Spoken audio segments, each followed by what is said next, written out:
Let's see if it actually works this time. This is the third time I try to film it, so fingers crossed.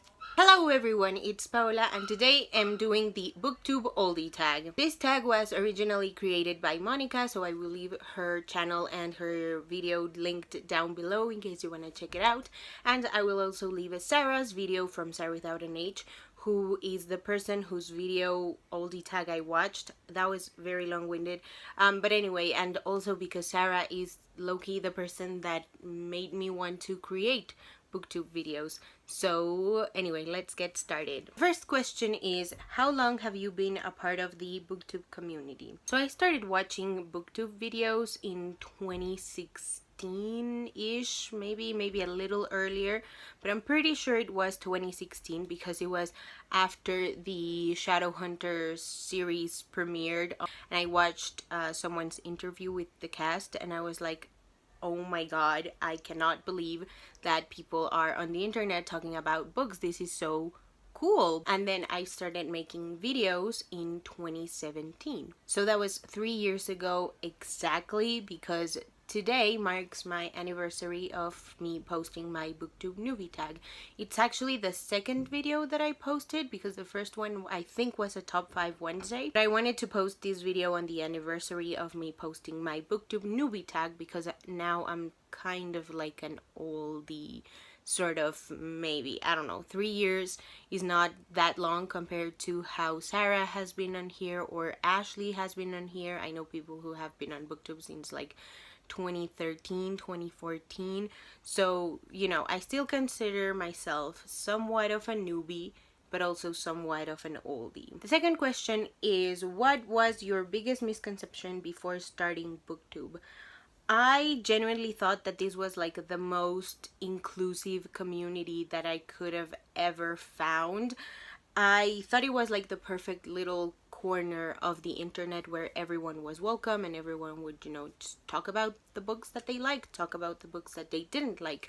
And I think that sort of misconception was ingrained in me because I joined it at a time where, first of all, I didn't really know any of the issues that were a part of the community, but also because when I discovered BookTube, a little later that year, the Diversathon happened. So for those of you who didn't know, the Diversathon was a week-long readathon dedicated to reading diverse books.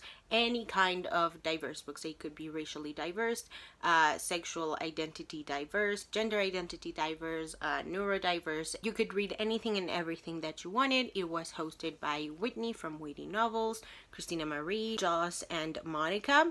So I was like really amazed. I was like, wow, this is really, really nice. This is a fantastic way to discover new books, new voices, and I myself was pretty tired of reading like the same heterosexual white things that, you know, the market had to offer in Mexico, and BookTube was a fantastic way for me to expand my horizons, not just in terms of who I watched, but also who I read.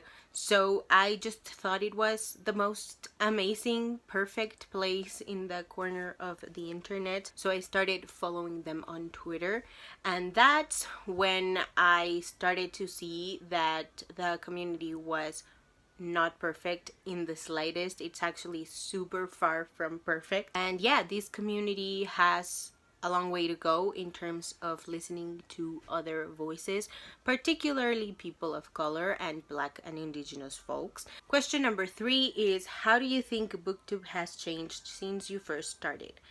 I think that BookTube is changing in terms of people speaking up. I used to see a lot of subtweets, and it used to be like the thrill of my life, I'm not gonna lie to you, trying to see who was talking about who and what was happening and getting to like the root of the problem.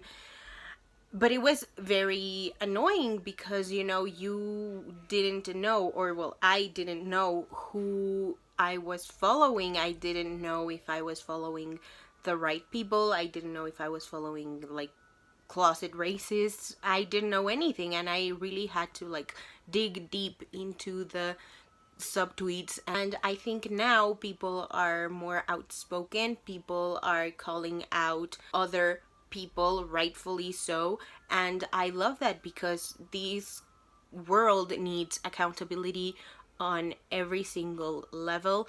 I don't think that just because you talk about books and you don't want to be political, which is like a whole other subject. I will leave links to videos that I've seen lately concerning all the issues that have been surrounding the booktube community, but particularly how booktube treats black people. So I will leave Ashley's video, I will leave Mina's video, Mika's video, Mayana's video, Marines's video, Nathan Zed's video. Nathan Zed is not a booktuber, but I still think that his voice is super valuable, and I think everyone should watch the particular video that I'm gonna link. But anyway, I love that we are now able, or not necessarily able, but like less afraid of calling out other people, because you know those people don't deserve the benefit of the doubt, especially in terms of racism. Question number 4 is, what is your favorite booktube memory? My favorite booktube memory is honestly when I saw that Rocky from Blonde with a Book did my Descendants book tag. I cannot tell you how warm I felt when I saw that someone else had done the tag. I was so just happy to see that someone not only loved reading as much as I did, but also loved Disney Channel original movies. It was just the warmest feeling that I have ever felt in my life, and I love Rocky for doing that tag. Question number 5 is, what are some books that you were introduced to because of booktube? Aside from everything that I read now, the books that I first discovered because of booktube and that I felt like I had to read because of booktube was Homegoing by Jai Yasi. This is an adult multi-generational novel, and it was the group book for the Diversathon, and let me tell you, it was a golden choice. I love it, and I think everyone else should read it. I also read Nimona by Noelle Stevenson. I believe this one was recommended to me by Zoe. Like, she didn't directly recommend it to me, but I saw her talking about it and she really enjoyed it, so I was like, oh, maybe I should check it out. And also, interestingly enough, the Percy Jackson and the Olympian series by Rick Riordan. I was obviously aware of the series before joining booktube and before discovering the booktube community, but I never really paid much attention to it, and it wasn't until I joined the booktube community that I saw so many polarizing reviews on the series. Some people loved it, some people didn't, some people thought it was really cringy, some people thought it was adorable, and I was like, I need to know. And so I read it. That would not have happened had it not been for booktube. Question number 6 is, what is something that frustrates you about booktube? I don't like the white coddling. Like, it just has to end. I hate that the community gives white people the benefit of the doubt when it comes to very serious racial issues, because I don't know why, but it took white people speaking up against a white content creator, her name is Rachel Marie, for people to be like, wow, she really is shitty, wow, we really should not be friends with her, when in reality people of color were already like aware of her shittiness, and people of color were already calling her out, and still people did not care. The point is that she was harmful for a really long time, and white people let it go on for a long time. We also have J.K. Rowling. Indigenous peoples, not necessarily on booktube, were talking about how disgusting her appropriation was, how she shouldn't have used Native American folklore to create the magic system in America, and people didn't care. People also did not care that J.K. Rowling was sort of like a closet TERF at the time when, you know, the TERFy likes, TERFy retweets were happening. People were like, oh, maybe she doesn't know, maybe she's, you know, a little bit of an ignorant. No, it had to be J.K. Rowling herself sitting down on her computer or using her phone or whatever the fuck she uses to tweet and type out that she was a TERF typing out her biological sex bullshit for people to be like, wow, she sucks. We really need to stop supporting her. Like, really? Are you kidding me? It took you that long to realize that she was a shitty person? Why? Why? Like, please tell me. And finally, question number 7 is, what is your hope for the future of BookTube?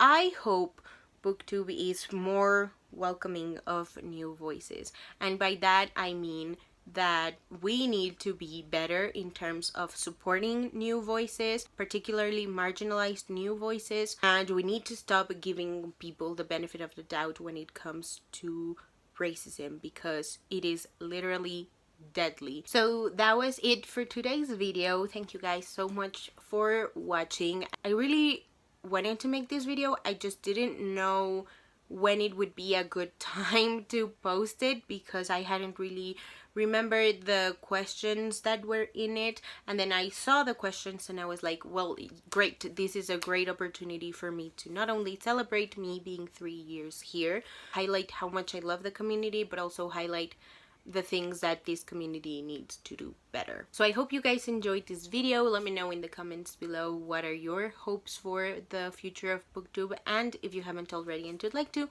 go ahead and hit subscribe, and I'll see you in my next video. Bye!